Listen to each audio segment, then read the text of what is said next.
يصدق إن الجمال ده معمول في البيت. بيتي فور أفخم من المحلات مليون مرة، نعومة وشياكة وطعم يجنن.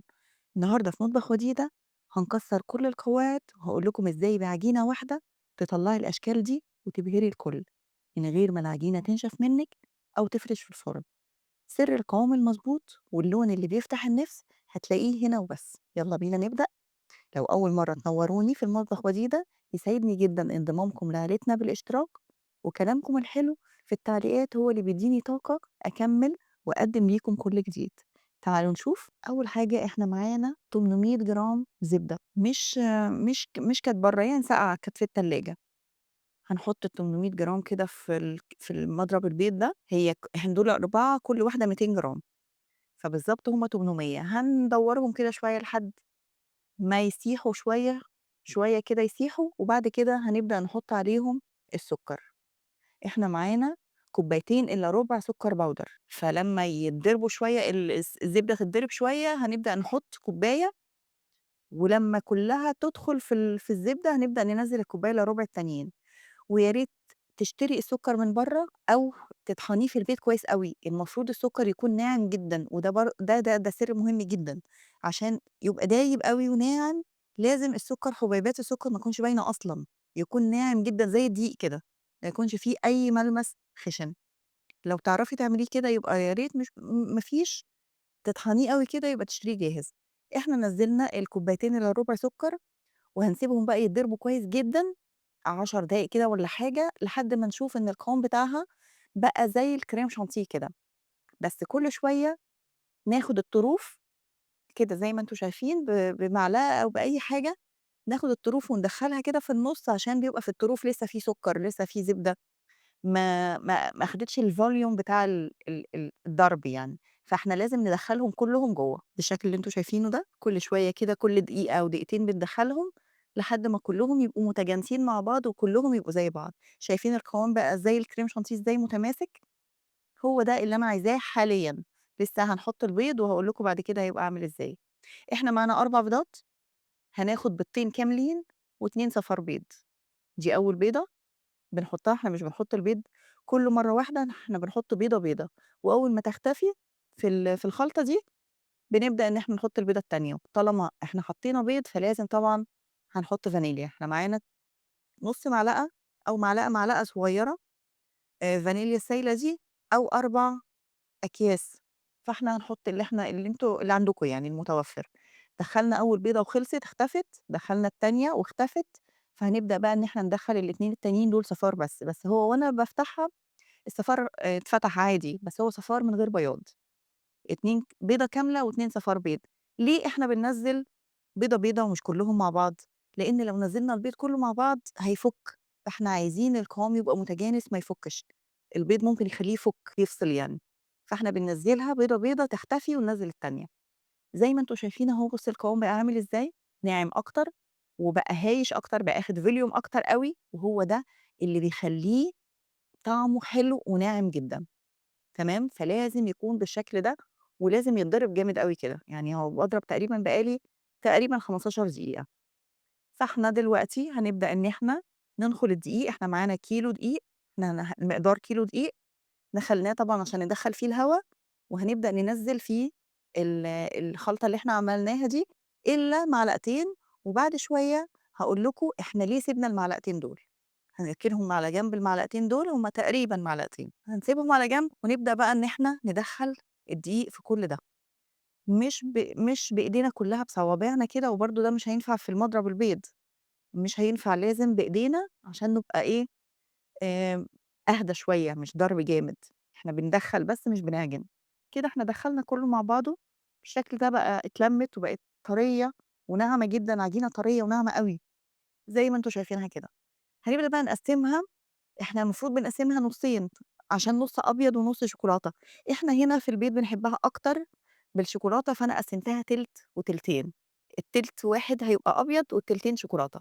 اللي كُنّا شايلينها، المعلقتين اللي كُنّا شايلينها دي، عشان أحُط عليها التِلتين بتاعة اللي هي وتبقى الشوكولاتة، وحطينا عليها رُبع كوباية كاكاو زي ما أنتم شايفين كده. الكاكاو ده dark عشان يغمّقها بسرعة، يعني يغمّقها أكتر. إحنا بنحبها غامقة أوي، فهنضربها كلّها مع بعض كده بإيدينا، ندخّلها كده بإيدينا، وإحنا ليه سِبنا المعلقتين دول؟ علشان تبقى طرية وناعمة زي البيضة بالضبط، لإن الكاكاو بيبقى زي الدقيق بالضبط، فلازم قدّام الكاكاو وقدّام الدقيق يبقى لازم يكون في شوية من البيض والزبدة اللي إحنا عملناها قبل كده، فاهمين قصدي؟ فعشان تبقى طرية وما تبقاش ناشفة لمّا نعملها. دلوقتي إحنا معانا البتاع ده الكيس ده، هنبدأ بقى إن إحنا نقصّه، قصّينا الطرف بتاعه من تحت وحطينا فيه البلبلة اللي هنعمل بيها، وهنحط طبعًا هنعمل الأول الأبيض، وبعد كده هنعمل الشوكولاتة. حطينا جزء منه ناعمة، العجينة ناعمة جدًا وبتنزل بسهولة جدًا بإيديكِ عادي، مش هتستعيني بصديق يعني ولا أي حاجة، لإنها طرية وناعمة وبتتعمل بسلاسة، شايفين الأشكال نازلة بسلاسة جدًا، لإن العجينة مضبوطة أوي وطرية وناعمة. هنعملها بالشكل ده، لو عايزين تكبّروا شوية أوكي، ما فيش مشكلة، بس أنا شايفة إن الشكل ده مضبوط أوي، لإن هو بيكبر سِنّة زيادة في الفرن علشان طبعًا في بيض، فالبيض بيكبّره. عملنا كل الأبيض وهنبدأ بقى نعمل اللي بالشوكولاتة بنفس الشكل أهو، برضه العجينة طرية جدًا.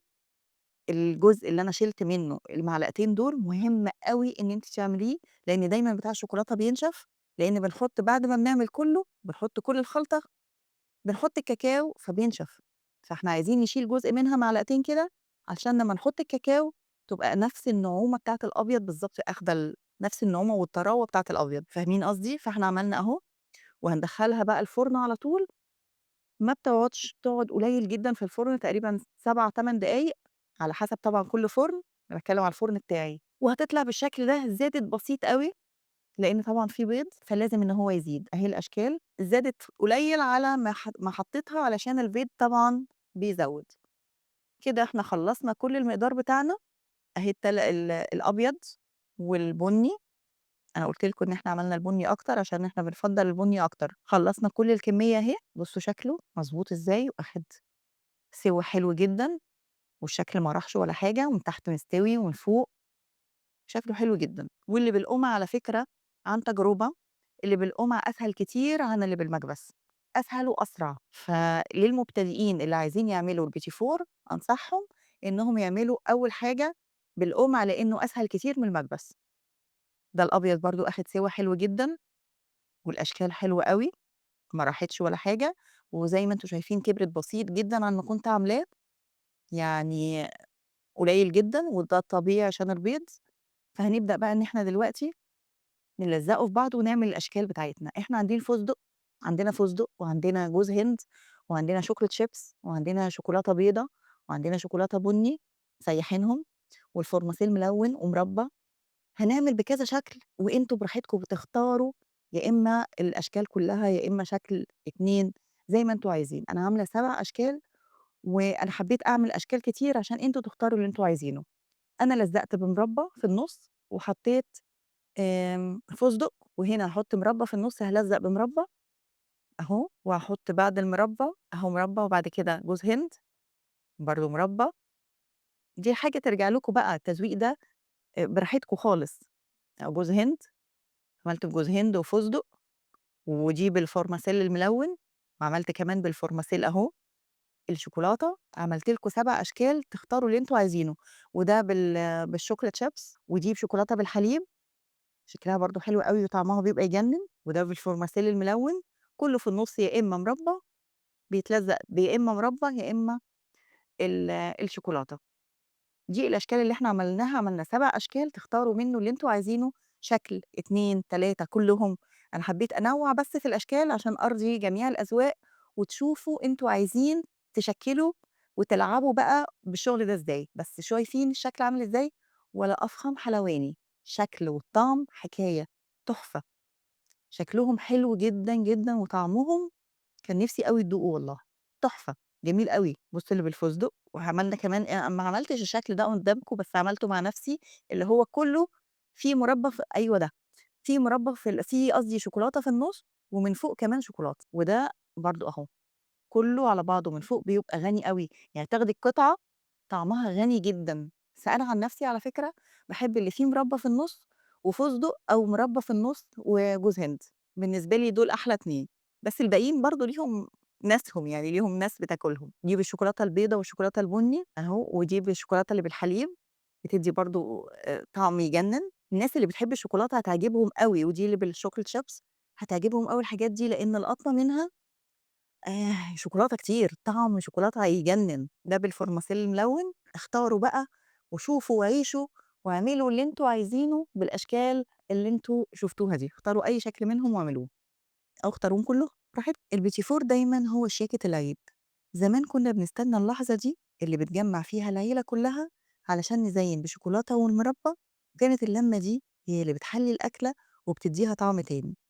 هو ده الفن اللي بيخلّي سُفرة العيد ليها بهجة مختلفة. ومع مطبخ وديدة هنرجع لذكريات اللمة الحلوة دي بحاجة إحنا صانعينها بإيدينا وبكل حُب، علشان ولادنا يفرحوا ويحسّوا بجد بجمال العيد في بيوتنا. الأشكال حلوة، أنا عاملاها علشان تختاروا منها اللي أنتم حابينه، أنا عاملة كتير، تزيين كتير ب7 أشكال زي ما قُلت لكم، وبراحتكم تختاروا اللي أنتم عايزينه. دي حلوة أوي، دي اللي بالشوكولاتة اللي بالحليب، طعمها غني جدًا، الناس اللي بتحب الشوكولاتة هتعجبهم جدًا البيتيفوراية دي، لإنها من جوّه هي شوكولاتة أصلًا، ومن جوّه شوكولاتة، ومن برّه الشوكولاتة بالحليب، فجامدة جدًا. ودي اللي بالفستق، طعمها يهبل، قطعتها بُصّوا قد إيه طرية، بُصّوا قد إيه ناعمة، البيتيفور ناعم جدًا، جدًا، وده السر اللي هو من زي ما قُلت لكم السكر كان ناعم جدًا، باودر أوي زي الدقيق، والصفار البيضتين بيدّي له نعومة جدًا وبيخلّيه كإنه كده بيلزق في البُق من كتر النعومة. جرّبوه وفعلًا هيبقى طعمه حلو جدًا وهيعجبكم وهتعتمدوه دايمًا كل سنة وأنتم بتعملوه. إحنا خلّصنا وده الشكل اللي أنا وريته لكم قبل كده في الكحك، أنا قُلت لكم إن إحنا عملنا الكحك بتاع اللي نزل الفيديو اللي قبل كده، الغريبة لسه ما نزلتش هننزّلها الفيديو الجاي بإذن الله، ودي الأشكال اللي عملنا بيها البيتي فور. اخترت منها الأشكال دي، اللي بالشوكولاتة البيضا واللي بالشوكولاتة البني واللي بالشوكولاتة بالحليب واللي بالchocolate chips واللي بالفورماسيل. اختاروا اللي أنتم عايزينه، لإن كلّهم أشكال حلوة وكل واحد وذوقه. شايفين الأشكال تفتح النِفس إزاي؟ دايبة وناعمة والقطعة بتاعتها حكاية. جرّبوا الطريقة دي وأنتم متطمنين، وأنا واثقة إنكم هتنبهروا بيها، كل اللي هيدوقها هتكوني بطلة العيد السنة دي. مستنية إن أنتم تقولوا لي رأيكم في التعليقات، وكل سنة وأنتم طيبين وبألف هنا.